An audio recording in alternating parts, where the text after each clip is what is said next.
Partout où vous nous suivez, nous vous disons bonjour et bienvenue. Pour commencer, en Ituri, vers la réhabilitation des structures aéroportuaires en territoire d'Njougou et Haru. L'objectif est de favoriser les actions sécuritaires et logistiques. Suivez.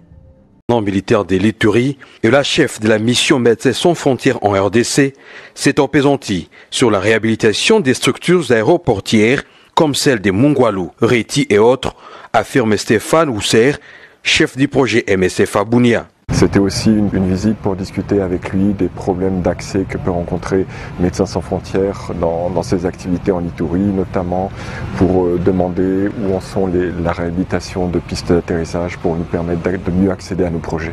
Oui, bien sûr, tout à fait. Donc nous sommes déjà, c'était une question que nous lui avions déjà soumise, nous restons en contact, donc nous suivons juste l'avancement avec lui. Ce sont les pistes de Mungwalu, de Reti et surtout de Hadi, où nous avons en ce moment un projet d'urgence qui est installé depuis un mois pour recevoir les réfugiés sud-soudanais qui rentrent donc dans la province, sur le territoire d'Aru. Pour y arriver, Madame Asiata Magome Dova, chef de cette mission MSF en RDC, a laissé entendre que la collaboration avec l'administration militaire est un impératif absolu. Médecins sans frontières continuent leurs projets et les activités de santé en Ituri. Nous avons actuellement donc 3 projets en cours à Drodro, à Ngomo et à Adi.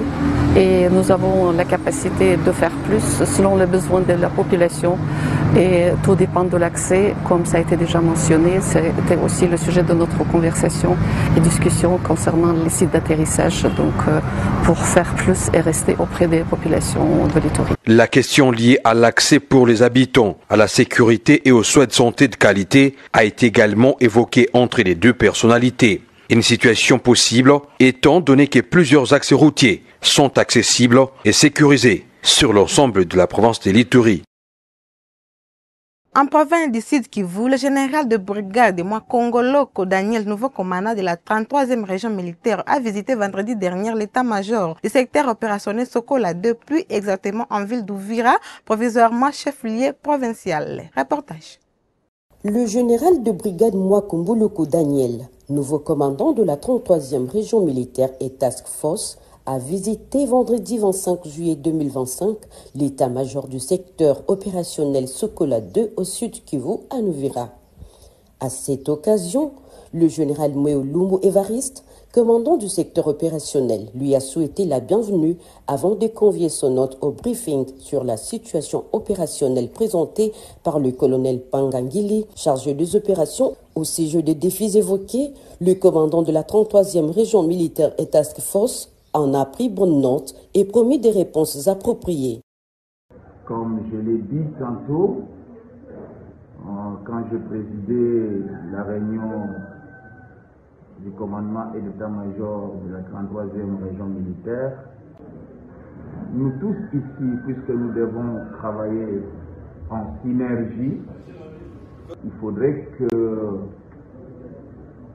les uns les autres puissions bénéficier de nos différentes expériences. Durant mon séjour avec vous, j'ai des expériences à fournir, puisque seul ne vaut rien, besoin effectivement de vos expériences également, que nous allons travailler en étroite collaboration. Avant son affectation à la tête de la 33e région militaire, le général Mwako assumait les fonctions de commandant de la 21e région militaire adjoint chargé des opérations et renseignements. En Ituri, modernisation de la ville de Bunia par l'administration militaire sur les rues et avenues des 3 communes de cette ville. En cours de cette fin du mois de juillet, les travaux évoluent bien. Certains habitants s'expriment. Toutes les 3 communes de la ville de Bunia, chef-lieu de la province de l'Ituri, subissent en séjour les travaux d'asphaltage. C'est le cas du quartier Kindia dans la commune de Nyakasanza, la rue Kassavubu et avenue RTK dans la commune de Mbunya, les ponts Le Mbabo dans la commune de Chari. Objectif, rendre plus beau qu'avant Bunia d'où cette satisfaction de la population. Nous apprécions beaucoup cette réalisation de ce projet de développement. Ça nous a apporté un soulagement, d'autant plus que nous voyons que la ville devient de plus en plus très propre, très vivable. Moi, en étant que taximène, nous apprécions l'asphaltage des goudrons ici, dans notre quartier de Kindia. Et les clients aussi sont en train de féliciter parce qu'il y a des mamans à 7 aussi, elles se sentent mieux maintenant. Quand on roule d'ici même à ville, vraiment, c'est comme si elles sont dans une voiture. Les Ituriens, conscients du travail abattu par l'administration militaire et ses entreprises partenaires, formulent en même temps quelques recommandations. Comme conseil pour les taximens, qu'ils essaient vraiment de diminuer parce qu'avec les goudrons, c'est comme si on a activé leur allure de vitesse. Alors qu'ils puissent essayer de diminuer, ça sera mieux. Jusqu'à la limite seulement du Roumou, ça sera mieux. Et qu'ils puissent aussi augmenter ici autour de notre stade moderne, ça sera quand même mieux. Si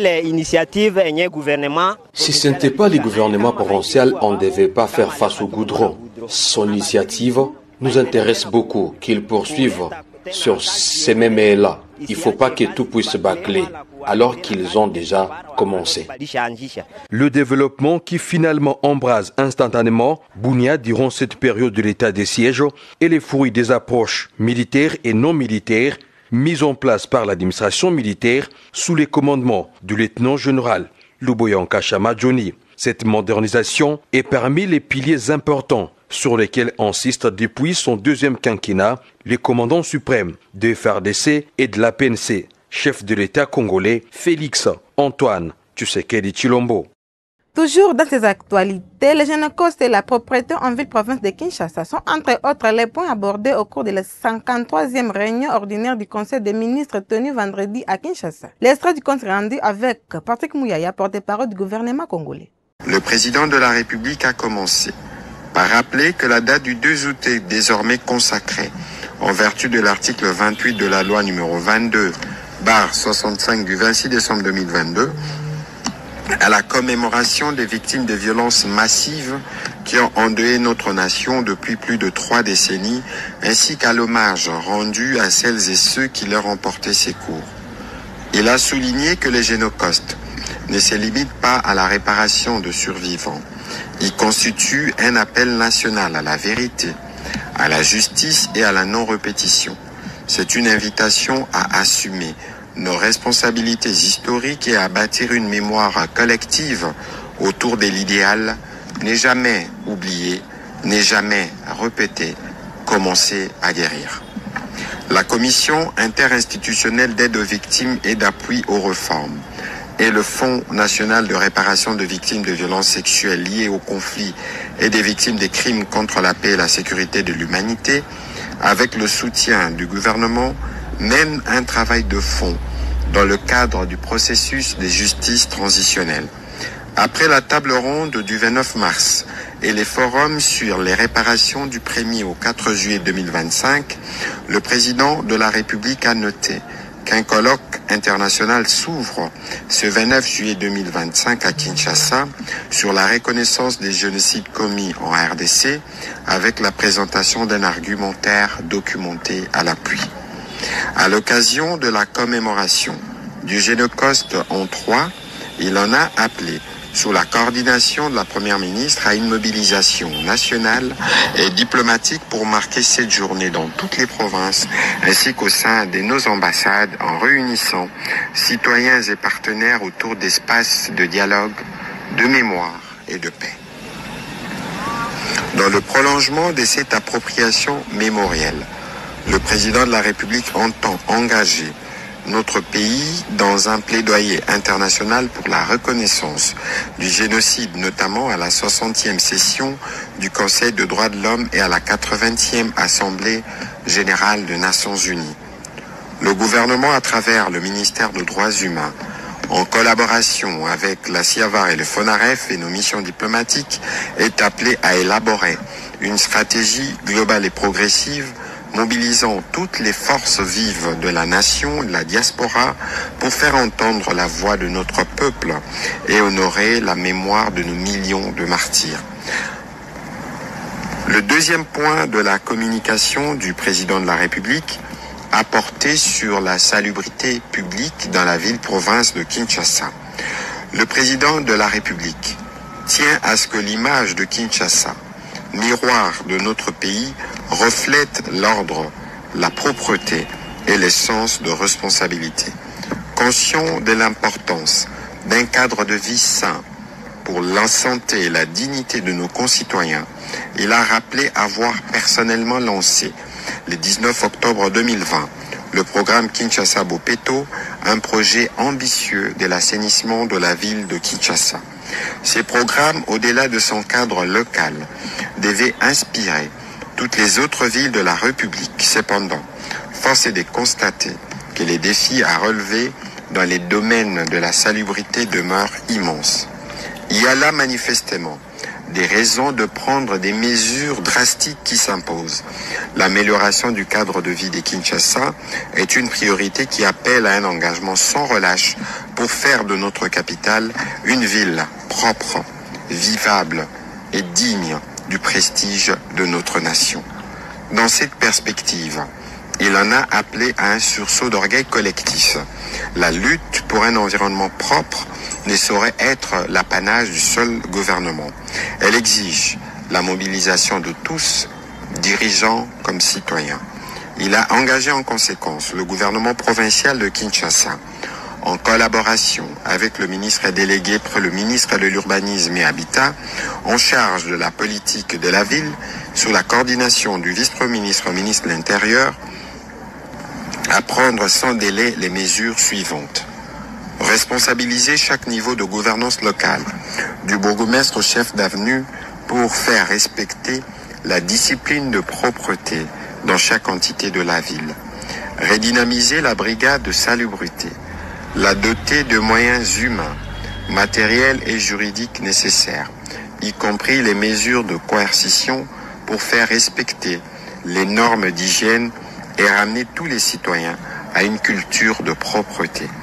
Lancer une réflexion sur la création d'une unité spécialisée avec pour mission prioritaire de débarrasser les avenues de Kinshasa des véhicules abandonnés et épaves qui y sont inutilement stationnés.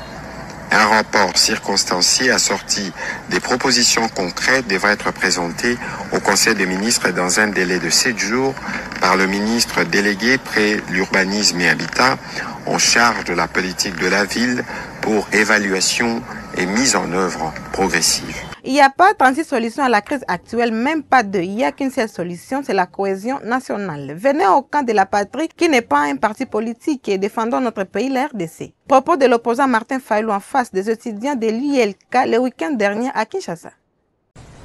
Et je l'ai dit et je le répète à qui veut m'entendre. Il n'y a pas 36 solutions. Il n'y en a même pas deux. Il n'y en a qu'une. C'est la cohésion nationale. Nous devons tous, hommes et femmes, réunir nos efforts, venir dans ce que j'appelle les camps de la patrie.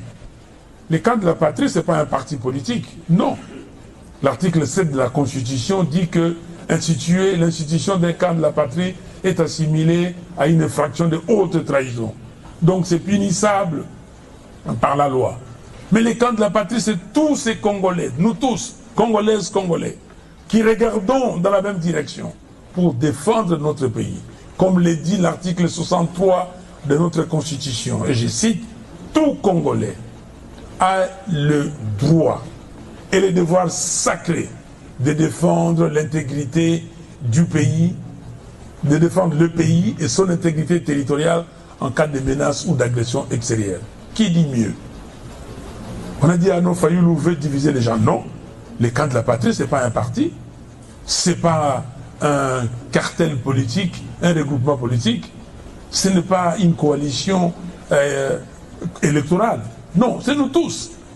Dites-moi ici, qui est Congolais ici qui dit qu'il n'est pas dans les camps de la patrie, qui lève le doigt? Qui n'est pas, lui, concerné par l'article 63? Donc, c'est ça. Et nous devons tous nous dire qu'il n'est pas trop tard de construire un beau pays, comme le dit notre hymne national. Que chacun de nous doit jouer sa partition. Chacun de nous. Chacun de nous doit se poser une question très simple. Comment se fait-il qu'après 65 ans d'indépendance, nous sommes toujours là? Rien. On a... Clôturons ces actualités. À Lubumbashi, nous vous plongeons dans une déclaration de Jacques Kaboul, la gouverneure suspendue d'Io Katanga, où il clame sa loyauté envers Félix Tshisekedi. Suivez. Beaucoup s'interrogent sur le mobile de notre motivation. La réponse est simple. C'est l'expression de notre sens élevé, de patriotisme au pays de Simon Kimbangu, de Patrice Emery Lumumba, de Laurent Désiré Kabila et de Etienne Tshisekedi Wamuluba. Et c'est aussi l'expression d'une loyauté sans pareille et d'une adhésion à grande échelle à la vision d'un homme qui tient à apporter de grands changements dans le vécu des Congolais. Et cet homme, c'est Félix Antoine Tshisekedi Tshilombo. C'est par ici que nous mettons fin à ces actualités. Messieurs et dames, merci de nous avoir suivis. Portez-vous bien.